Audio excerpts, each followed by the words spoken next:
कल हमने पढ़ा था लिंग निर्धारण के बारे में। उसमें हमने x0 xy टाइप का लिंग निर्धारण पढ़ा था जो कि मेल हेटेरोगैमेटी था। आज हम इसी का दूसरा भाग पढ़ेंगे फीमेल हेटेरोगैमेटी जो कि ZW टाइप का होगा ना। हमने कल क्या पढ़ा था, इसको जान लेते हैं थोड़ा सा। लिंग निर्धारण इसको कहते हैं कि सेक्स डिटरमिनेशन।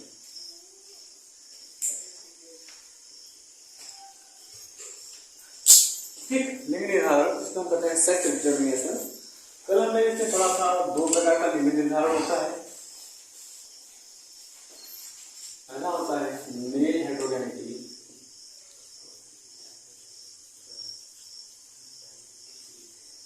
दूसरा होता है फीमेल हेटेरोगैमेटी।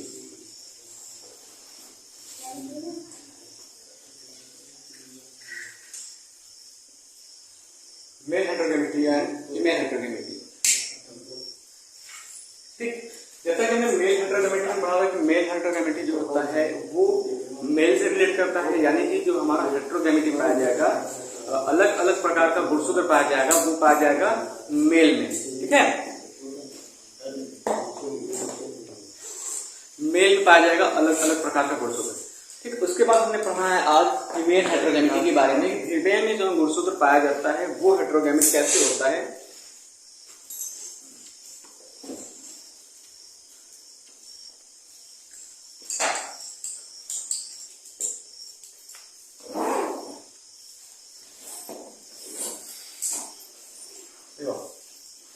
कल हमने मेल हेटेरोगैमेटी में दो प्रकार के गैमेट बनाना सीखा था, मतलब दो प्रकार के हेटेरोगैमेट देखा था। पहला देखा था X0 टाइप का हेटेरोगैमेट एंड दूसरा देखा था XY टाइप। ठीक, इसके बारे में हमने अच्छे तरीके से जान लिया था। अभी आज हम बात करने वाले हैं फीमेल हेटेरोगैमेटी के बारे में। फीमेल हेटेरोगैमेटी क्या होती है। अगर हम फीमेल हेटेरोगैमेटी की बात करें तो फीमेल हेटेरोगैमेटी में हमें देखने को मिलेगा ZW type heterogamety. ZW type heterogamety. इसके बारे में हमने कल थोड़ा सा बात किया था कि मेल हेटेरोगैमेटी किसमें पाया जाता है, फीमेल हेटेरोगैमेटी किसमें पाया जाता है। देखो, ये जो मेल हेटेरोगैमेटी है इसका एग्जांपल हमने बताया था। इसका एग्जांपल है हमारा टिड्डा, जिसको हम ग्रासहॉपर कहते हैं। और ये जो XY टाइप का हेटेरोगैमेटी है इसका उदाहरण है ड्रोसोफिला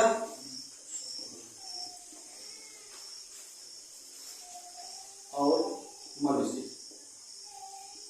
ड्रोसोफिला और मनुष्य, इन दोनों में जो हेटेरोगैमेटी पाई जाती है, यानी कि विषम युग्मकता पाई जाती है, वो XY टाइप की पाई जाती है।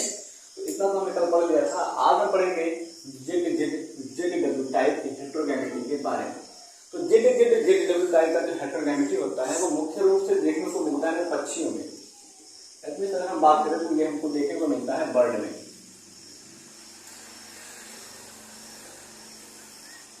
ठीक, इसके लिए एक्सपेरिमेंट किया था हैनकिन नामक वैज्ञानिक ने कीटों के ऊपर हेटेरोगैमेटी को देखने के लिए। और ये पक्षी के लिए मुख्य रूप से उदाहरण दिया गया था मुर्गे का। लेकिन हम किसी भी पक्षी का उदाहरण ले सकते हैं क्योंकि यहाँ पर जो हेटेरोगैमेटी मिलेगा वो अलग टाइप का मिलेगा। ठीक है, अगर हम हेटेरोगैमेटी की बात करते हैं सपोज दैट किसी पक्षी में जो क्रोमोसोम की नंबर है, यानी कि गुणसूत्र की संख्या, किसी पक्षी में जो गुणसूत्र की संख्या है वो 20 है।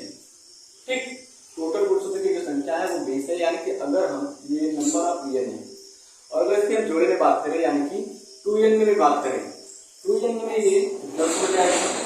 अब इसकी हेटेरोगैमेटी बनानी है, यानी कि सबसे पहले हम गैमेट बनाएंगे। ठीक, तो पहले देख लेते हैं कौन सा पेयर समान होता है, कौन सा पेयर असमान होता है, जिसकी वजह से हेटेरोगैमेटी देखने को मिलता है।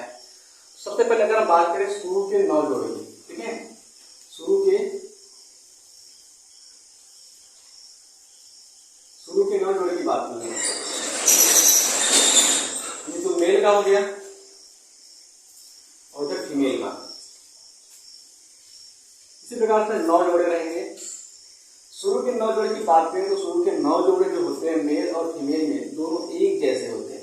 मेल और फीमेल में शुरू के 9 जोड़े क्या होते हैं, एक जैसे होते हैं। अगर इसमें जेड पाया जाता है इसमें भी जेड ही पाया जाता है। ठीक, तो शुरू के क्या होते हैं 9 जोड़े, 9th पेयर। ठीक, 9 जोड़े जो होते हैं वो ऑटोसोम्स होते हैं। शुरू के 9 जोड़े क्या होते हैं ऑटोसोम्स, यानी कि समयुग्मक होते हैं ना, लिखते हैं समयुग्मक। अब आखिरी का जो 10th पेयर होता है, यानी कि जो 10वां जोड़ा होता है गुणसूत्र का, ठीक है, यहाँ पर बात करते हैं 10वें जोड़े गुणसूत्र की।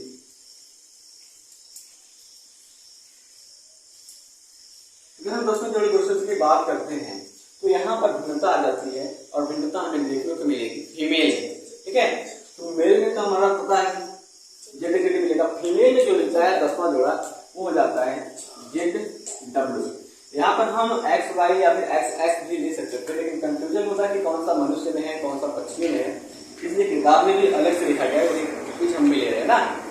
तो यहाँ पर देखो हम फीमेल हाइड्रोगैमेटी पढ़ रहे हैं, इसलिए हमें फीमेल में जो मिला है क्रोमोसोम 10th पेयर का, ये हमारा 10th पेयर क्रोमोसोम है ना, 10th पेयर क्रोमोसोम है, यानी कि ये 10वां जोड़ा का गुणसूत्र है जो विषम युग्मक है, जो कि विषम युग्मक है। ठीक, अब इस विषम युग्मक को हम कहते हैं सेक्स क्रोमोसोम, यानी कि लिंग गुणसूत्र के नाम से भी जानते हैं, इसी को कहते हैं सेक्स क्रोमोसोम।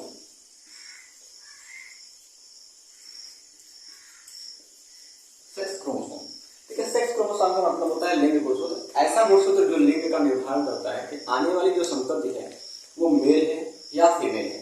तो अब देखिए हम इसका गैमेट बनाते हैं, गैमेट बनाना हमने कल भी बताया था, आज थोड़ा सा फिर भी देख लेते हैं। अगर इसका हम गैमेट बनाएंगे तो यहाँ पर एक प्रकार का गैमेट बनेगा, 2 गैमेट बनेगा, दोनों एक ही प्रकार के होंगे। यहाँ पर गैमेट जो बन जाएगा जेड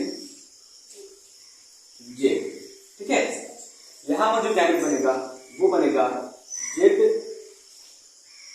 डब्ल्यू। ठीक, अगर यहाँ पर देखें तो 2 गैमेट बने हैं, दोनों एक समान गैमेट बने हैं, ये जो गैमेट हो जाएगा वो हो जाएगा होमोगैमेटी। ठीक है, ये हो जाएगा होमोगैमेटी। लेकिन यहाँ पर देखें 2 गैमेट बने हैं, लेकिन दोनों अलग अलग प्रकार के गैमेट बने हैं, तो ये गैमेट कहलाएगा हेटेरोगैमेटी।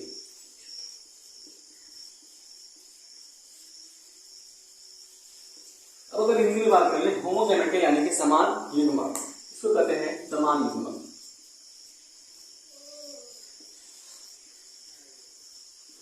अगर हेटेरोगैमेटी की बात कर ले तो असमान या फिर कहें विषम युग्मक। ठीक है, जैसा कि हमने यहाँ पर लिखा हुआ है, ये आपका है विषम युग्मक, या फिर लिखिए हिंदी में हम असमान युग्मक, असमान युग्मक। ठीक है, असमान युग्मक। अब अगर इसका हम क्रॉस कराकर देखना चाहें कि आने वाली संतान कितनी मेल होगी कितनी फीमेल होगी, तो उसके लिए हम फिर से चेकर बोर्ड का सहायता लेते हैं, जिससे हम संकरण करा करके आसानी से देख सकते हैं। चलिए चेकर बोर्ड बनाते हैं, इसकी सहायता से हम इसका संकरण कराते हैं।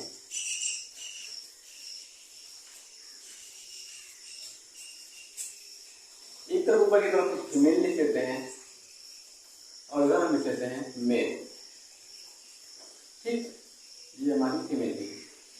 फीमेल में जो हमें गैमेट मिला है वो मिला है जेड डब्ल्यू। ठीक है, फीमेल में गैमेट मिला है जेड और डब्ल्यू, तो यहाँ पर हम लिख सकते हैं जेड और डब्ल्यू। और इधर हम बात कर ले अगर मेल की, तो मेल में जो गैमेट मिला है हमें जेड और जेड प्रकार का मिला है, जो कि होमोगैमेटी है, यानी कि समान युग्मक है। इसको हम यहाँ पर लिख देते हैं जेड जेड। ठीक, यानी ये होगा। अब चलिए इसका संकरण कराते हैं, यानी कि इस जेड का संकरण कराएंगे, क्रॉस कराएंगे इस जेड के साथ, फिर इस जेड का इस डब्ल्यू के साथ, फिर वही प्रक्रिया दोहराना पड़ेगा, इस जेड के साथ इस जेड का इस जेड के साथ इस डब्ल्यू का। देखिए अगर हम यहाँ पर संकलन कराते हैं तो जेड जेड मिलता है, यहाँ पर भी जेड जेड मिलता है, यहाँ पर कराएंगे तो जेड डब्ल्यू जेड डब्ल्यू। ठीक, इस प्रकार से हमें आने वाले संतानों में 2 नर और 2 मादा प्राप्त होते हैं। तो ये हमारा हो जाएगा नर पक्षी। ठीक, और ये हो जाएगा, ये भी हो जाएगा हमारा नर पक्षी। यहां पर बात करें तो दोनों की दोनों हमारी मादा पक्षी होगी।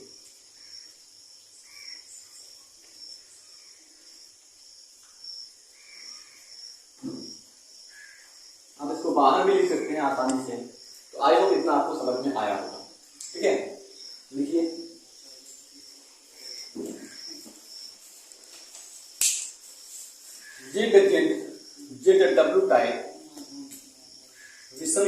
युग्मकता, हेटेरोगैमेटी को हम कहते हैं विषम युग्मकता।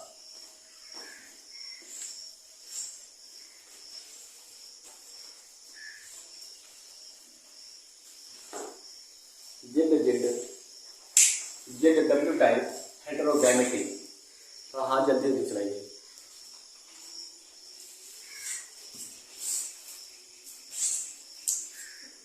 इस प्रकार का विषम युग्मकता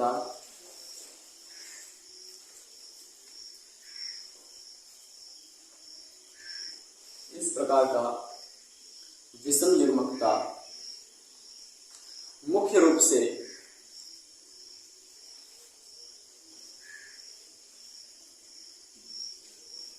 पक्षियों में देखने को मिलता है। इस प्रकार का विषम युग्मकता मुख्य रूप से पक्षियों में देखने को मिलता है। ठीक है, इतना तो हो गया ना। अब बाकी का आप यहाँ पर ड्रॉ कर लीजिए। सपोज दैट किसी पक्षी में जो गुणसूत्र है वो है 20, जो कि अगुणित है। अगुणित गुणसूत्र की संख्या 20 है और उसमें द्विगुणित गुणसूत्र की संख्या 10 है। लिखिए, इसके बाद आप फटाक से इसको बना लीजिए।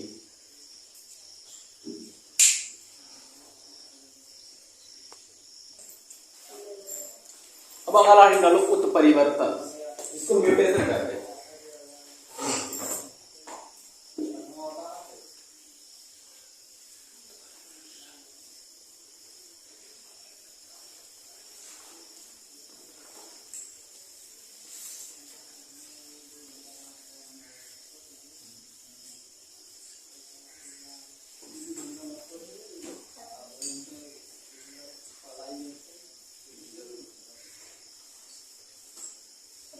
उत्परिवर्तन जिसको म्यूटेशन कहते हैं।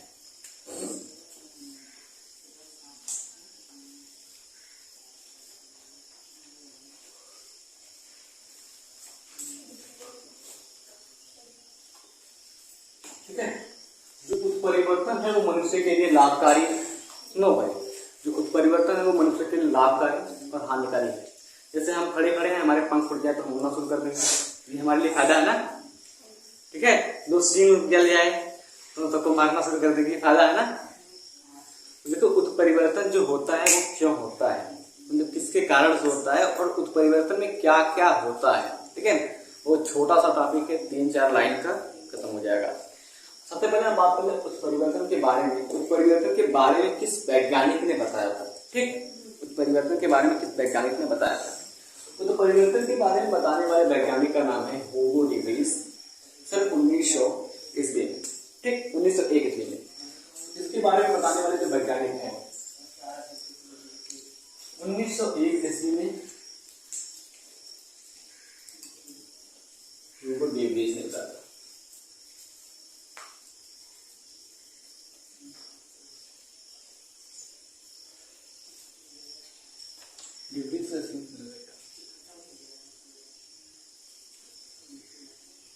ह्यूगो डी व्रीज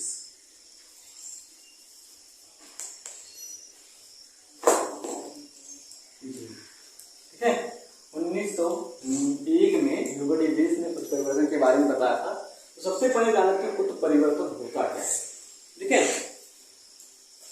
उत्परिवर्तन में सबसे पहले हम उत को छोड़ दें, यहाँ पर बात करते हैं परिवर्तन। ठीक है, परिवर्तन का मतलब होता है बदलाव। परिवर्तन का मतलब होता है बदलाव यानी कि चेंज। अब उत्परिवर्तन का मतलब होता है बदलाव, यानी कि कोई भी जीव है, चाहे वो इंसान हो, चाहे पेड़ पौधा हो, चाहे वो जानवर हो। ठीक है, हम लोग भी जानवर ही हैं, जानवर की श्रेणी में रखे गए। हम लोगों का जो क्लासिफिकेशन किया गया है वो किया गया किंगडम एनिमलियम, यानी कि जंतु जगत के वर्गीकरण में हम लोग को भी शामिल किया गया है। बस थोड़ा सा जीनस और स्पीसीज को अलग कर दिया गया है। ठीक है, तो जंतुओं के साथ हमें भी पढ़ा जाता है, तो हम लोग भी जंतु हैं। ठीक है, तो उत्परिवर्तन का मतलब होता है बदलाव। ठीक, अब ये बदलाव कैसा होता है, बदलाव कहाँ पर होता है। क्या चलते चलते इंसान पर सड़क पर चल रहा है तो बदलाव हो जाएगा, कुत्ता बन जाएगा, बिल्ली बन जाएगा? नहीं, कुछ परिवर्तन जो होता है वो जीवन के किसी भी मोड़ पर हो सकता है। ठीक है, जीवन के किसी भी मोड़ पर हो सकता है, चाहे वो बुढ़ा हो चाहे वो जवान हो। और अधिकतर जो उत्परिवर्तन देखने को मिलता है वो मिलता है जन्म से पहले। जन्म के पहले ही उत्परिवर्तन हो जाता है। ठीक, जन्म के पहले ही उत्परिवर्तन हो जाता है। उत्परिवर्तन होता है आपके जीन में, ठीक है, गुणसूत्र में उत्परिवर्तन होता है, डीएनए में उत्परिवर्तन होता है। ठीक है, जो उत्परिवर्तन होता है वो देखने को मिलता है डीएनए में। उत्परिवर्तन एक ऐसी प्रक्रिया है जिसके द्वारा जीन के डीएनए में परिवर्तन होता है। डीएनए में परिवर्तन होता है जिसके परिणाम स्वरूप ढेर सारे दृश्य रूप और जीन रूप में परिवर्तन देखने को मिलते हैं। ठीक है, इतना तो जानो, सबसे पहले जो उत्परिवर्तन होता है यानी कि जो बदलाव होता है वो डीएनए के खंड में होता है। डीएनए खंड में होता है। डीएनए खंड क्या होता है? जो कि हमारे लिए अनुवांशिक पदार्थ का काम करता है, माता पिता के लक्षणों को ले जाने का काम करता है। उसी के एक खंड में उत्परिवर्तन हो जाता है। ठीक है, जिसके फलस्वरूप हमें जो बदलाव जो होता है वो डीएनए के खंड में होता है, जिसके फलस्वरूप हमें कई दृश्य रूप को तथा जीन रूप में बदलाव देखने को मिलता है।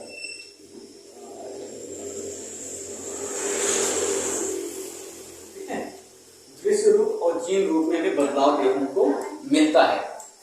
जैसे इसका एक बहुत बड़ा उदाहरण बताएं तो जो दृश्य रूप और जीन रूप में बदलाव देखने को मिलता है उत्परिवर्तन के कारण, तो इसका एक उदाहरण है, बहुत ही फेमस उदाहरण है, वो है सिकल सेल एनीमिया। ठीक है, अगर उत्परिवर्तन का एक उदाहरण बात करें, हालांकि उत्परिवर्तन के ढेर सारे उदाहरण हैं, लेकिन एक बहुत ही चर्चित और बहुत ही फेमस उदाहरण है, वो है सिकल सेल एनीमिया। ठीक, ये रोग जो होता है वो हंसिया के आकार का होता है, इस प्रकार से होता है, ब्लड में होता है। ठीक है, सिकल सेल एनीमिया जो होता है वो रुधिर में हो जाता है।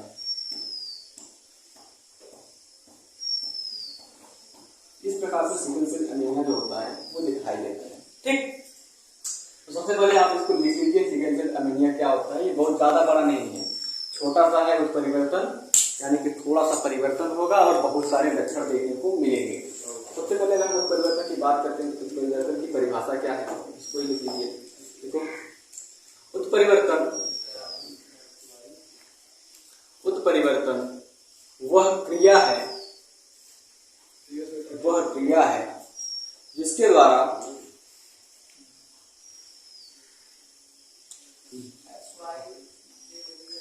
डीएनए के अनुक्रम में बदलाव आ जाता है। डीएनए के अनुक्रम में बदलाव आ जाता है।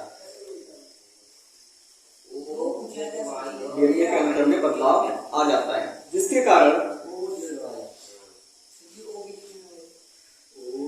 कारण जीव के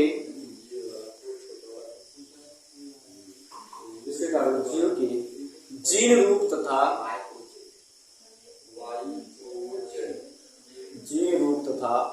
दृश्य रूप में बहुत सारे परिवर्तन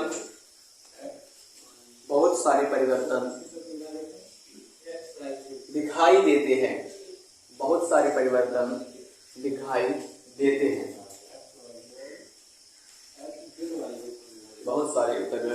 दिखाई देते हैं।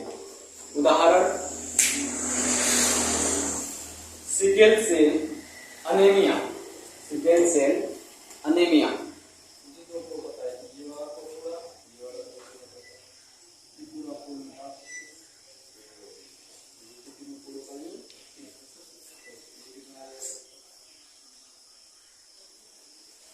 ठीक है, तो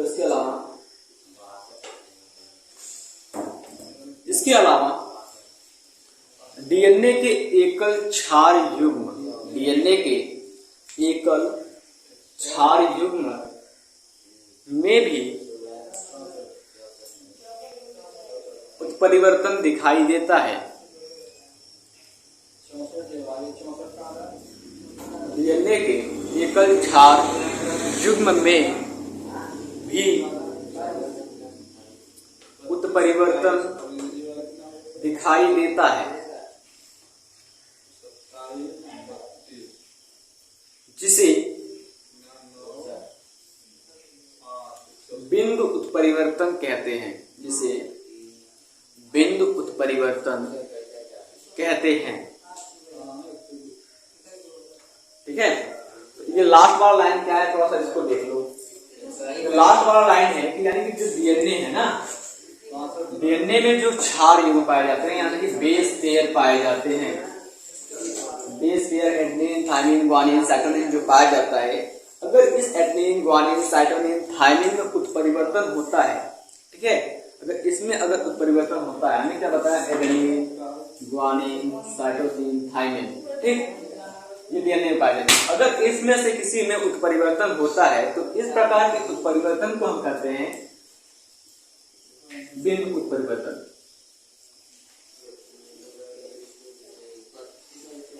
बिंदु उत्परिवर्तन, ठीक है, बिंदु उत्परिवर्तन कहते हैं, इसको इंग्लिश में कहते हैं पॉइंट म्यूटेशन। ठीक, आई होप समझ में अच्छे से आया होगा। ठीक है,